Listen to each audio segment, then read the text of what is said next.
Hi friends, Rinoos കിച്ചണിലേക്ക് എല്ലാവർക്കും സ്വാഗതം. അപ്പോൾ ഇന്ന് ഞാൻ റിനൂസ് കിച്ചണിൽ എത്തിയിരിക്കുന്നത് നല്ലൊരു അടിപൊളി റെസിപ്പിയുമായിട്ടാണ് എത്തിയിരിക്കുന്നത്. അത് പറയുന്നതിന് മുമ്പായിട്ട് ആരെങ്കിലും എൻ്റെ ചാനൽ ആദ്യമായിട്ടാണ് കാണുന്നതെങ്കിൽ സബ്സ്ക്രൈബ് ചെയ്യാൻ മറക്കരുത് കേട്ടോ. അതുപോലെ തന്നെ ലൈക്ക് ചെയ്യുക, സപ്പോർട്ട് ചെയ്യുക. അപ്പോൾ ഞാൻ ഇന്ന് നിങ്ങളായിട്ട് ഷെയർ ചെയ്യുന്ന റെസിപ്പി കരിമീൻ പൊള്ളിച്ചതാണ്. കരിമീൻ പൊള്ളിച്ചത് കഴിക്കാനായിട്ട് എല്ലാവർക്കും ഇഷ്ടമാണ് കരിമീൻ പൊള്ളിച്ചത് കഴിക്കാനായിട്ട്. അപ്പോൾ ഞാൻ എങ്ങനെയാണ് കരിമീൻ പൊള്ളിക്കുന്നത് എന്ന് ഞാൻ നിങ്ങൾക്ക് ഷെയർ ചെയ്ത് തരാം. കരിമീൻ ഒത്തിരി പല വിധത്തിൽ നമുക്ക് പൊള്ളിക്കാം കേട്ടോ. അപ്പോൾ പല വിധത്തിൽ ഇപ്പോൾ ഓരോ വിധത്തിലും നമുക്ക് പൊള്ളിക്കാം. അതിൽ ഒരു വിധമാണ് ഞാനിന്ന് നിങ്ങളുമായിട്ട് ഷെയർ ചെയ്യുന്നത്. അത് വളരെ മസാലയൊക്കെ കുറച്ചിട്ട് വളരെ എളുപ്പത്തിൽ ഞാൻ തയ്യാറാക്കി എടുക്കുന്ന ഒരു സംഭവമാണ്. അപ്പോൾ അത് ഞാൻ നിങ്ങളായിട്ട് ഷെയർ ചെയ്യാണ്.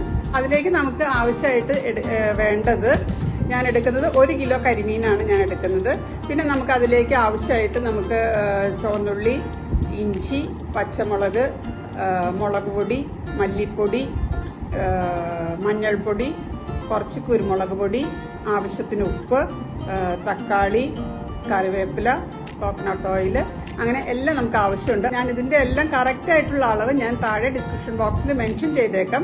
അപ്പം ഡിസ്ക്രിപ്ഷൻ ബോക്സ് ചെക്ക് ചെയ്ത് കഴിഞ്ഞാൽ നിങ്ങൾക്ക് കറക്റ്റ് ആയിട്ടുള്ള അളവ് നിങ്ങൾക്ക് കിട്ടും കേട്ടോ. അപ്പോൾ എല്ലാവരും ഡിസ്ക്രിപ്ഷൻ ബോക്സ് ചെക്ക് ചെയ്യാം. അപ്പോൾ ഇതെങ്ങനെയാണ് വെക്കുന്നതെന്ന് വെച്ച് കഴിഞ്ഞാൽ, ഞാൻ ആദ്യം മീൻ നന്നായിട്ട് ചെത്തി കഴുകി വൃത്തിയാക്കി അത് കുറച്ച് വെള്ളം വാലാനായിട്ട് ഒരു പാത്രത്തിൽ ഞാൻ വെക്കും.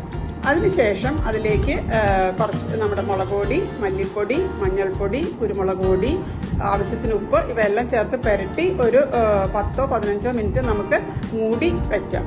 അതിനുശേഷം ഒരു ചീനച്ചട്ടിയോ ഒരു കടായിയോ അടപ്പത്ത് വെച്ചിട്ട് നമുക്ക് അതിലേക്ക് കുറച്ച് വെളിച്ചെണ്ണ ഒഴിച്ചതിന് ശേഷം അത് ചൂടായി വരുമ്പോൾ നമുക്ക് ചുവന്നുള്ളി അരിഞ്ഞതും, പച്ചമുളക് നടുകെ പൊളിച്ചതും, ഇഞ്ചി ഒരു മീഡിയം സൈസ് ഇഞ്ചി ചെറുതായിട്ട് അരിഞ്ഞതും ചേർത്ത് നന്നായിട്ട് വഴറ്റുക. അത് വഴന്നു വരുമ്പോൾ നമ്മൾ ഈ പുരട്ടി വെച്ചിരിക്കുന്ന മീനുണ്ടല്ലോ, അത് നമുക്ക് ഈ ചീനച്ചട്ടിയിലേക്ക് നമുക്ക് ഓരോന്ന് നമുക്ക് പറക്കി എടുത്ത് വെക്കാം അതിൻ്റെ അകത്തേക്ക്. എന്നിട്ട് അതിൻ്റെ മുകളിലേക്ക് തക്കാളി നമ്മൾ വട്ടത്തിൽ അരിഞ്ഞത് അതിൻ്റെ മുകളിലേക്ക് നമുക്ക് വെച്ചു കൊടുക്കാം. എന്നിട്ട് ഒരു കപ്പ് വെള്ളം നമുക്ക് ഒഴിക്കാം.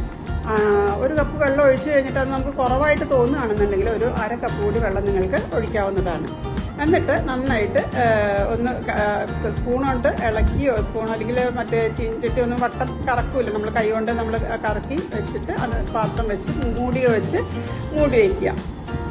ഒരു 5 മിനിറ്റൊക്കെ കഴിയുമ്പോൾ നമ്മുടെ മൂടിക തുറന്നിട്ട് മീനെല്ലാം നമുക്കൊന്ന് മറിച്ചിടുക. അപ്പോൾ തന്നെ നല്ലൊരു മണം നമുക്ക് ഫീൽ ചെയ്യും കേട്ടോ. നല്ലൊരു മണം നമുക്ക് ഫീൽ ചെയ്യുമ്പോൾ അത് മറിച്ചിട്ട് തിരികെ മൂടി വെച്ചിട്ട് ഒരു 5-6 മിനിറ്റ് നമുക്ക് വേവിക്കാം.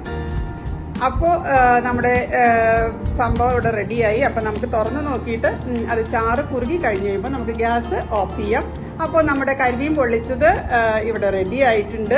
നമ്മുടെ മസാലയൊക്കെ കുറവുള്ള ഒരു സംഭവമാണ്. അപ്പോൾ അതുകൊണ്ട് ആർക്കും ഒരു നെഞ്ചരിച്ചിലോ അങ്ങനത്തെ ഒരു പ്രശ്നങ്ങളൊന്നും, മസാല കൂടുതൽ കഴിച്ചിട്ട് അങ്ങനെയുള്ള ഒരു പ്രശ്നങ്ങളൊന്നും വരില്ല.